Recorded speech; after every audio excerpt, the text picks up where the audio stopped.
Shubham group હાર્દિક સ્વાગત કરે છે.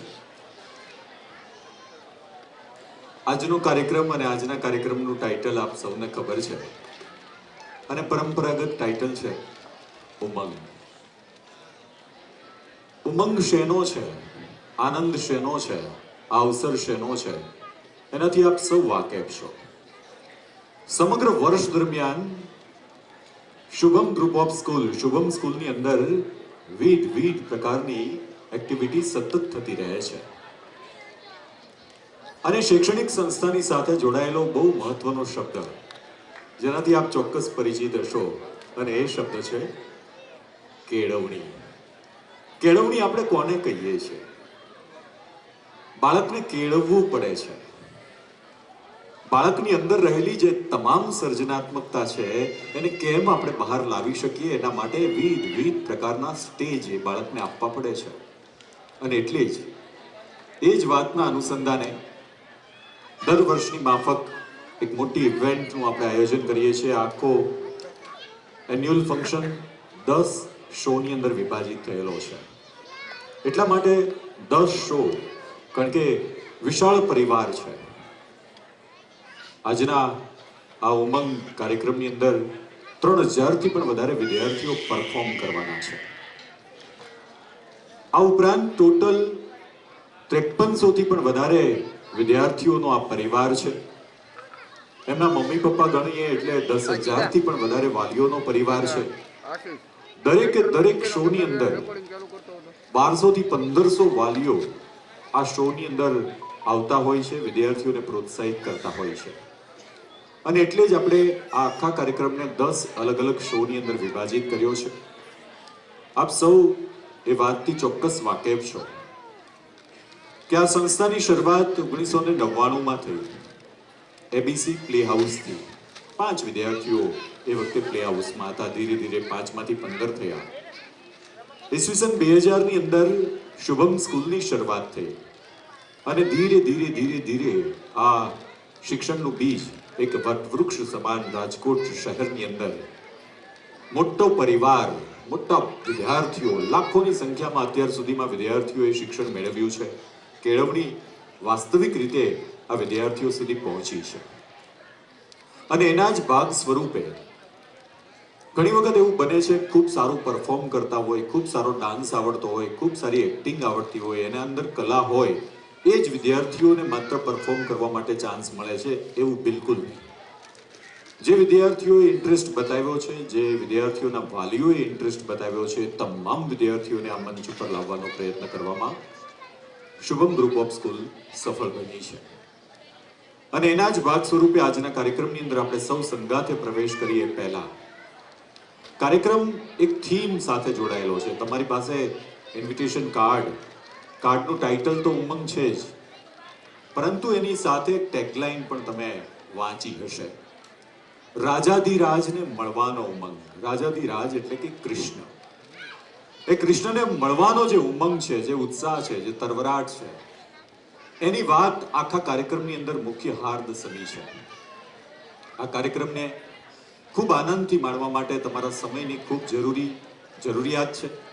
ઘણી વખત એવું બને છે કે આપણી સમયની વ્યસ્તતાની વચ્ચે અહીંયા આવ્યા હોય છે એટલે આપણા બાળકનું પરફોર્મ માત્ર જોઈને આપણે એક્ઝિટ થઈ જતા હોઈએ છીએ. એવું બિલકુલ ન થાય એનો પ્રયત્ન તમારે ચોક્કસ કરવાનો છે. કારણ એટલા માટે કે જ્યારે એ કૃતિ રજૂ થશે, એ પરફોર્મ રજૂ થશે, એ ઇવેન્ટ રજૂ થશે, ત્યારે જે મેસેજ અમારા માધ્યમથી, અમારા વિદ્યાર્થીઓના માધ્યમથી તમારા સુધી પહોંચાડવાનો છે, એમાં તો જ અમે સફળ બનીશું જ્યારે તમારો કરતલ ધ્વનિ, તમારી તાળીઓનો નાદ આ વિદ્યાર્થીઓના કાનો સુધી ગૂંજશે. એટલે સમગ્ર પ્રસંગની અંદર તમારા મોબાઈલને સંપૂર્ણ વિરામ આપવાનો છે. બહુ એવી કોઈ ઇમરજન્સી હોય તો તમે ચોક્કસ એક્ઝિટ થઈ અને વાત કરીને ફરી પાછા આવી શકો છો. પરંતુ એવું બિલકુલ ન બને કે તમારા માધ્યમથી આસપાસ રહેલા કોઈ પેરેન્ટ્સ ડિસ્ટર્બ થાય. અને એટલે જ ઉમંગની અંદર વિવિધ પ્રકારની વાતો એવી છે કે જે વાતોથી હું તમને વચ્ચે વચ્ચે પરિચિત કરાવતો જ રહીશ. પરંતુ આ આખા કાર્યક્રમની અંદર આપણે સૌએ જ્યારે પ્રવેશ કરવાનો છે ત્યારે મુખ્ય થીમ પહેલા જે કેટલીક બેઝિક નેસેસરી એવી બાબતો છે જે સમાજને એક આંગળી ચીંધવાની જરૂર છે, એ રિલેટેડ એ વાતને લઈને એ કન્સેપ્ટને ધ્યાનમાં રાખીને આપણે આગળના 4 થી 5 ડાન્સ ડિઝાઇન કર્યા છે, જે પ્રી પ્રાઇમરીના બાળકો આપણી વચ્ચે રજૂ કરશે. અને ત્યાર પછી જે મુખ્ય કૃતિની અંદર આપણે સૌ પ્રવેશ કરીશું, ત્યારે ખૂબ આનંદથી આ કૃતિની અંદર આપણે જે મેસેજ છે એ આપણા માધ્યમથી સમાજ સુધી પહોંચે એવો એક ઉમદા પ્રયત્ન આ સંસ્થાનો રહ્યો છે અને સંસ્થાની પરંપરા છે. ઈસવીસન 2000 થી શરૂ કરીને આજે 2025માં આપણે વાત કરી રહ્યા છીએ, ત્યારે 25 વર્ષની શૈક્ષણિક સફર આ સંસ્થાએ સફળતાપૂર્વક સાર કરી છે. અને એના જ ભાગ સ્વરૂપે અત્યારે આપણે સૌ ઉજવીએ છીએ રજત જયંતિ મહોત્સવ, સિલ્વર જ્યુબિલી. અને સિલ્વર જ્યુબિલી મહોત્સવની અંદર આ કાર્યક્રમની અંદર આપણે સૌ સંગાથે પ્રવેશ કરીએ અને ભારતીય સંસ્કૃતિ અને આ સંસ્થાની પરંપરા અનુસાર માં સરસ્વતીના ચરણોમાં તો ચોક્કસ વંદન કરીશું, કારણ કે સરસ્વતીના પ્રાંગણમાં છીએ, સરસ્વતી મંદિરની આ સુંદર અનુભૂતિ છે. ત્યારે એની સાથે સાથે ગણેશજીને કોઈ પ્રસંગની અંદર આપણે યાદ કરીએ એ આપણી પરંપરા છે. તો ચાલો સૌ સંગાથે આપની જોરદાર તાળીઓના નાદ સાથે ગણેશ વંદનાની અંદર આપણે સૌ પ્રવેશ કરવા જઈ રહ્યા છીએ. ઓકે, એક આપણા મુખ્ય મહેમાન આપણી વચ્ચે થોડી ક્ષણોની અંદર આવવા જઈ રહ્યા છે. એ પહેલા કેટલીક જે બેઝિક નેસેસરી વાળી વાત છે, આપણને સૌને ખબર છે કે શિક્ષણ એ શું છે, શિક્ષણની સાથે જોડાયેલો કેળવણી શબ્દ એ શું છે. બીજુભાઈ બધેકા માત્ર નામ આપણે સાંભળ્યું છે, મુછાળી માં એવું નામ આપણે સાંભળ્યું છે, પરંતુ એ બાળકોના સર્વાંગી વિકાસની અંદર એમનો શું રોલ છે, મને કહેતા વધારે આનંદ અને ગર્વ એટલા માટે થાય છે કે આ સંસ્થાની શરૂઆત કરી આ સંસ્થાના સંસ્થાપક એવા જયંતભાઈ કાનગડ અને રસીલાબેન કાનગડ. રસીલાબેન પોતે 30 વર્ષની શૈક્ષણિક સફર, એક શિક્ષક તરીકેની સફર એમને સર કરી છે. અને એ જે અનુભવનો નિચોડ છે, એ અનુભવના નિચોડના અનુસંધાને એમને બેઝિક જે પાયાનું શિક્ષણ છે એમાં પોતે કરિક્યુલમ ડિઝાઇન કર્યો છે, અભ્યાસક્રમ ડિઝાઇન કર્યો છે. અને એવી રીતે એ બાળકો છે એ સુંદર રીતે અભ્યાસ કરે છે. ઘણી વખત આપણે પેરેન્ટિંગ એવો શબ્દ સાંભળતા હોઈએ છીએ, અને આ સંસ્થા એ દિશા તરફ પણ હંમેશા અગ્રેસર રહી છે, કારણ કે ઘણું બધું બદલાવ હોય. ઇકોનોમિક્સની ભાષામાં એવું કહેવાય છે કે કસ્ટમર, ગ્રાહક જે વસ્તુની માંગ કરે છે, ઉત્પાદક એ જ વસ્તુ, પ્રોડક્ટ એ જ વસ્તુ બનાવે છે. એવી જ રીતે વાલીઓનો જે એટીટ્યુડ બદલાયો છે, એ એટીટ્યુડને કેવી રીતે આપણે બદલી શકીએ, કારણ કે સૌને પરિવર્તનની સાથે પરિવર્તન થવું નથી. આપણને સૌને ખબર છે કે એક પાવર ઉપર આપણે વધારે ને વધારે ફોકસ કરીએ છીએ, સ્ટ્રોંગ પાવર. આપણે ચપટી વગાડીને આપણા બાળકને ફટાફટ એબીસીડી આવડી જાય, ફટાફટ કોઈ કવિતા પઠન કરતા આવડી જાય, કે કોઈ ઘડિયા એને ફટાફટ આવડી જાય. આવું બધું દરેક પેરેન્ટ્સની અપેક્ષા હોય છે. એ પેરેન્ટ્સની જે અપેક્ષા છે એમાં કેટલીક વખત બાળકનું બાળપણ કચડાઈ ન જાય એની તકેદારી હંમેશા સંસ્થાએ એની તકેદારી રાખી છે. એના જ ભાગ સ્વરૂપે એક વખત એક ભાઈ ને બહુ ઉતાવળ હતી, એટલે એને ફટાફટ કઈ વાહન ન મળ્યું તો ઘોડાગાડીના સમયની અંદર, ઘોડાગાડી હજી તો રિક્ષાની શરૂઆત જ થઈ હતી, ઘોડાગાડીનું ચલણ ખૂબ પૂરપાટમાં હતું જ્યારે આપણે સૌ નાના હતા. એટલે ફટાફટ એને બસ સ્ટેન્ડે બસ પકડવાની હતી, ઘોડાગાડી ઉપર બેસી ગયા. ઘોડાગાડી ઉપર બેસી અને એને એમ કીધું કે ફટાફટ મને બસ સ્ટેન્ડે પહોંચાડ. એટલે ભાઈને ઉતાવળ હતી, વચ્ચે વચ્ચે વારંવાર એમ કહે છે, ભાઈ થોડીક ઝડપથી ઘોડાગાડી ચલાવો, ઝડપથી ઘોડાગાડી ચલાવો. અને બાજુમાંથી એ જ સમયે નવી નીકળેલી રિક્ષા સડસડાટ કરતી પસાર થઈને આગળ જાય છે. એટલે ઓલાને વધારે જોશથી ઓલાને કહે છે કે ભાઈ આ રિક્ષા ગઈ એના કરતાં વધારે સ્પીડથી ચલાવો. એટલે ઓલાએ શું કર્યું, હાથમાં રહેલી ચાબુક પેલા ઘોડાને વારંવાર મારે છે. ચાબુક એવી મારે છે, ઓલો વારંવાર ઉતાવળ કરે છે, અને એવી ચાબુક મારે છે ઘોડાને, એવી ચાબુક મારે છે ઘોડો, કે ઘોડો એટલી તાકાતથી દોડે છે, એટલી તાકાતથી દોડે છે કે રિક્ષા કરતા આગળ થઈ જાય છે. પણ કોણ આગળ થઈ જાય છે? માત્ર ઘોડો. એ ઘોડાગાડીનું વ્હીલ નીકળી જાય છે, એનો ચાલક ક્યાંક ફંગોળાઈ જાય છે, પેલા બેઠા હતા એ ભાઈ જેને ઉતાવળ હતી એ ક્યાંક ફંગોળાઈ જાય છે. એને કોની કમ્પેરિઝન કરી છે? તો કે રિક્ષાની કમ્પેરિઝન કરી છે.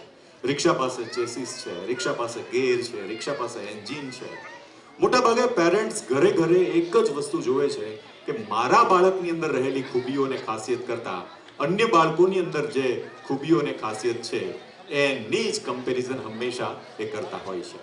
તો ચાલો એ જ વાતને પ્રાધાન્ય આપી અને એ જ વાતને આપણે કેન્દ્રમાં રાખી અને અહીંયા બેઠેલા પેરેન્ટ્સ છે એ પેરેન્ટ તરીકે પોતાનો એટીટ્યુડ બદલે અને એ એટીટ્યુડ બદલીને વાસ્તવિક રીતે બાળકને સાચું શિક્ષણ આપી શકીએ એ માટેનો પ્રયત્ન આપણો હોવો જોઈએ. આજના કાર્યક્રમની અંદર જે કોલ ટુ કૃષ્ણા, કૃષ્ણને આપણે અહીંયા માનવાના છે. કારણ કે ઘણી વખત આપણે એવું સમજીએ છીએ, આપણે વિચારીએ છીએ કે આપણે ધર્મ અને અધર્મ વચ્ચેની જે ડેફિનેશન છે, ધર્મ શું છે, અધર્મ શું છે, એના વચ્ચે લગભગ આપણે કન્ફ્યુઝ થતા હોય છે. કૃષ્ણની ઘણી બધી એવી વાતો છે જે ઉપર છેલ્લી આપણે જાણીએ છીએ, પણ વાસ્તવિક રીતે બાળકો સુધી રામાયણ કે મહાભારત કે કૃષ્ણ કે ભગવદ્ ગીતા કે આપણા જે શાસ્ત્રો છે એની ઓરિજિનલ જે વાત છે એ તમારા સુધી કે વિદ્યાર્થીઓ સુધી પહોંચતી નથી. અને એના જ ભાગ સ્વરૂપે આ વર્ષે જે શુભમ સ્કૂલના સંસ્થાપક છે, આપણી વચ્ચે મુખ્ય મહેમાનો ઉપસ્થિત થયા છે, એટલે બિલકુલ સમય બગાડ્યા વિના ખૂબ ઝડપથી આજના પ્રસંગની અંદર આપણે સૌએ પ્રવેશ કરવો છે. તો ચાલો આપની જોરદાર તાલી નાદ સાથે ગણેશ વંદનાની અંદર આપણે સૌ પ્રવેશ કરીએ. શુભમ સ્કૂલ રજૂ કરે છે સાંસ્કૃતિક કાર્યક્રમ રાજાધિરાજને મળવાનો ઉમંગ.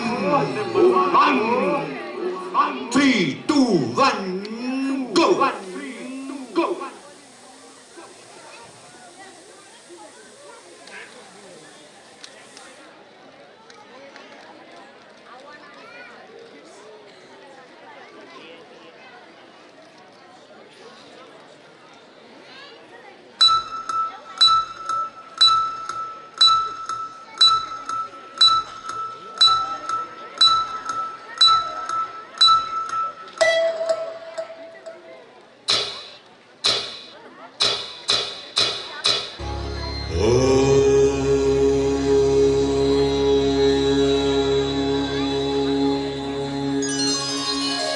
वक्रतुण्ड महाकाय सूर्यकोटि समप्रभा